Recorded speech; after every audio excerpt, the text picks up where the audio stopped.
आज की इस वीडियो में हम हमारे देश के 11 ऐसे कानूनों के बारे में बात करेंगे जो काफ़ी इंटरेस्टिंग है, जिनको आपको जानना चाहिए।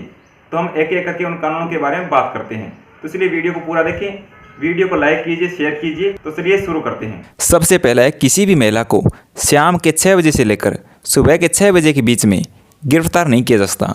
यह हमारे CRPC के सेक्शन 46 में लिखा हुआ है।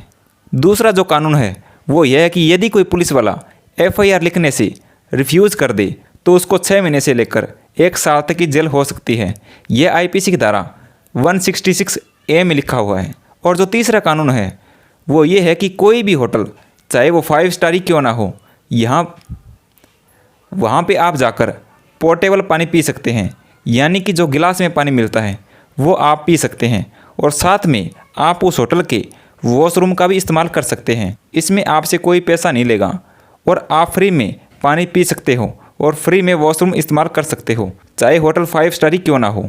इसके बाद अगले कानून की बात करें, जो चौथा कानून है वो यह है कि यदि एक लड़का और एक लड़की जो कि 18 साल से ऊपर हो चुके हैं और दोनों आपसी सहमति से लिव इन में एक साथ रहने लगे हैं और उनसे कोई बच्चा हो जाए तो उस बच्चे को पूरा अधिकार मिलता है। जैसे एक पति पत्नी से जन्मे बच्चे को मिलते हैं वैसे ही मिलते हैं।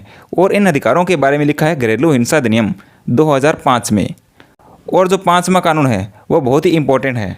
कोई भी कंपनी किसी गर्भवती महिला को नौकरी से नहीं निकाल सकती। अगर कोई गर्भवती महिला को नौकरी से निकाल देता है तो उसको 3 साल तक की सज़ा हो सकती है। ऐसा मैटरनिटी बेनिफिट एक्ट 1961 में लिखा है।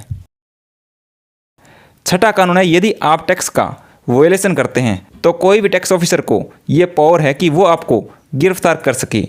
लेकिन गिरफ्तार करने से पहले उसको ज़रूरी है कि वो आपको इस बारे में नोटिस दे, उसके बाद ही आपको गिरफ्तार कर सकता है। अगर आपको गिरफ्तार कर लिया है तो ये भी जान लेते हैं कि आपको कस्टडी में कितने दिन रख सकता है। तो ये कस्टडी में रखने का अधिकार कमिश्नर को है। यह लिखा गया इनकम टैक्स एक्ट 1961 में। जो 7वां कानून है वो यह है कि यदि किसी महिला पुलिस कांस्टेबल को अरेस्ट करना है तो उसको एक महिला पुलिस ही गिरफ्तार कर सकती है। लेकिन अगर किसी महिला ने बहुत गंभीर अपराध कर दिया है तो मजिस्ट्रेट द्वारा वारंट जारी किया जाएगा, उसके आधार पर ही उस महिला को गिरफ्तार किया जा सकता है। यह CRPC 1973 में लिखा हुआ है। इसके बाद 8वां जो अधिकार है वो बहुत ही दिलचस्प है। बहुत लोगों को यह मालूम नहीं होगा कि जो घर का सिलेंडर होता है वो बनाने के वक्त किसी भी वजह से ब्लास्ट हो जाए तो सिलेंडर जिस कंपनी की होगी उस गैस कंपनी को आपको 50 लाख का हर्जाना देना होगा। लेकिन वो जो हर्जाना जो देना होगा उसके लिए आपको पुलिस में जाना होगा और जो ब्लास्ट हुआ है उसकी FIR करवानी होगी। और फिर as per citizen charter Indian Oil Corporation website पे ये लिखा गया है, वहाँ पर भी आपको एक शिकायत देनी होगी, यानी एक पुलिस और एक गैस एजेंसी, इन दोनों में शिकायत देनी होगी। जो 9वां कानून है उसमें कोई भी शॉपकीपर यानी दुकानदार जो रिटेल प्राइस लिखा होता है किसी भी आइटम के ऊपर उससे ज़्यादा पैसा नहीं ले सकता। लेकिन आप उस रिटेल प्राइस से कम पैसे लेने के लिए आप उस दुकानदार से बार्गेनिंग कर सकते हैं, यानी कम कर सकते हैं उस प्राइस के लिए।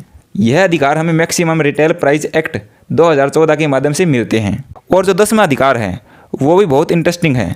यदि आप किसी अश्लीलता वाले एक्ट में शामिल हैं, जैसे आप किसी सार्वजनिक स्थान पर कोई अश्लील कार्य कर रहे हैं, तो आपको 3 महीने तक की सज़ा हो सकती है। यह IPC की धारा 294 में लिखा हुआ है। और जो लास्ट अधिकार है वो है कि यदि आप दिल्ली में किराए के किसी मकान में रहते हैं तो यहाँ पर जो मकान मालिक हैं वो आपसे ज़बरदस्ती नहीं कर सकते घर खाली करवाने के लिए। उन्हें पहले प्रायर नोटिस देना होगा, उसके बाद ही आप घर खाली कर सकते हैं। ऐसा कहा गया Delhi rent control act 1958 section 14 में।